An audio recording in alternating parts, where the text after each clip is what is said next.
Traditional pit barbecue. Really tough to get right. What we've got here is not a traditional barbecue. This is Modernist barbecue.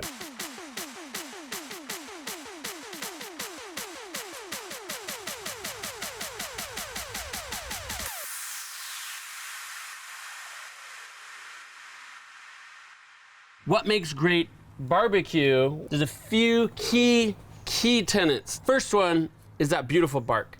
Love that bark, that char, that crust. It's kind of like smoky, sweet candy. The second part is just the texture of the meat. Succulent and juicy and tender. But the telltale sign of good barbecue is that beautiful smoke ring. That's barbecue at its best, right?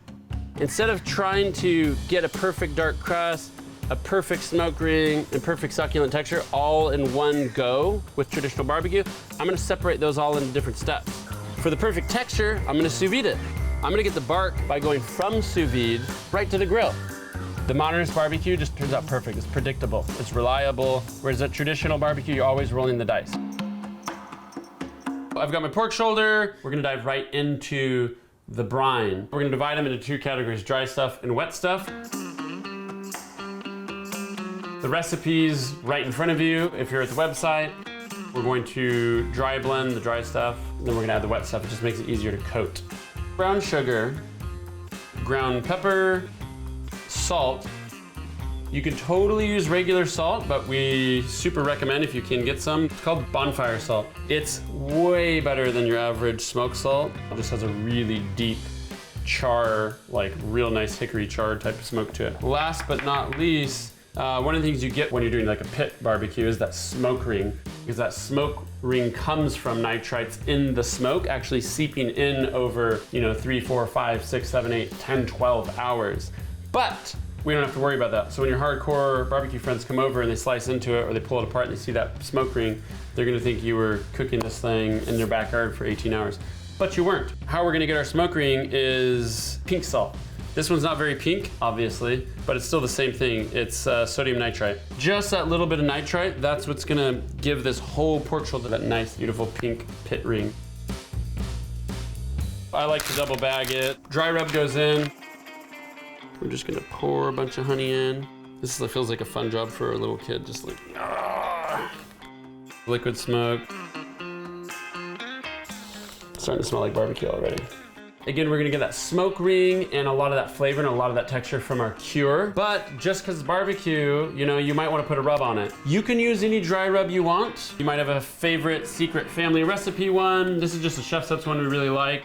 Onion powder, garlic powder, brown sugar, mustard seed, chipotle powder. If you notice the ChefSteps content, we have a rub that's pretty much identical to this from our ultimate indoor barbecue, where we show you how to get amazing barbecue results in your little home oven. With this pork shoulder, we've got a big hunk of meat that I've got salt and sugar and all this other stuff going on already. You don't even have to have one, but if I'm gonna make my ultimate Modernist barbecue pork shoulder, I want one because I want it to look beautiful, and I want it to look, like that charred pit style bark on the outside, and this is gonna go a long way. That brown sugar is gonna melt, it's gonna burn a bit, that chipotle is gonna start to burn and darken up. So this guy's just gonna get really generously sprinkled all over the pork shoulder, every edge. It's gonna look beautiful. That's it. We're ready to cook sous vide. What does that mean for Modernist barbecue? We're gonna go for a big sous vide setup. What we like to use is a cooler. It seems counterintuitive to cook in a cooler, but the great thing about coolers is they're super efficient thermally, right? They're really great at keeping things cold because they don't lose energy out the sides, but they're really great at keeping things hot for the same reasons. This is all there is to it. According to the meat, it doesn't know any difference. It doesn't know if it's, in a giant, perfectly temperatured pit barbecue or a Ziploc bag in a cooler cooking sous vide. You have a lot of forgiveness as far as when that meat's perfectly cooked. In the app, you can kind of pick if I want it a little more steaky or a lot more tender. You can dial it in just the way you want.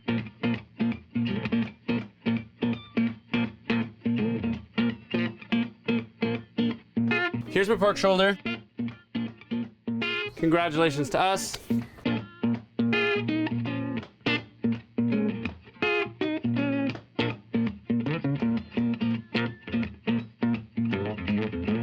Nothing fancy here. You guys are grilling experts.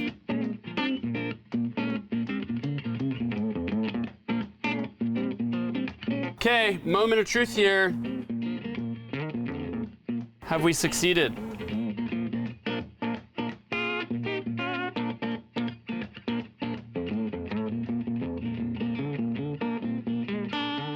Still rolling? Okay, let's just enjoy this for a second. Oh my God. I think it's pretty clear that we succeeded in the bark division. It looks beautiful. Let's see if we can find a smoke ring in here.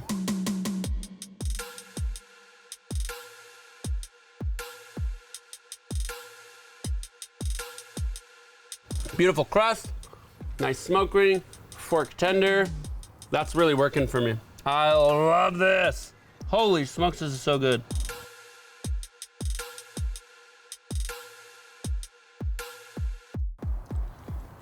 Dude, sometimes I forget how awesome sous vide is. I dive in, I dive out, I dive in, I dive out, and then sometimes I'm just like, holy smokes, sous vide is so handy. Jeez. That is some beautiful barbecue. Can you believe you did that? Good for you! You made ultimate pit barbecue, modern style. It's so much easier than our other recipes. I love that. Why? Just things get easier and better every year. That's how life should be.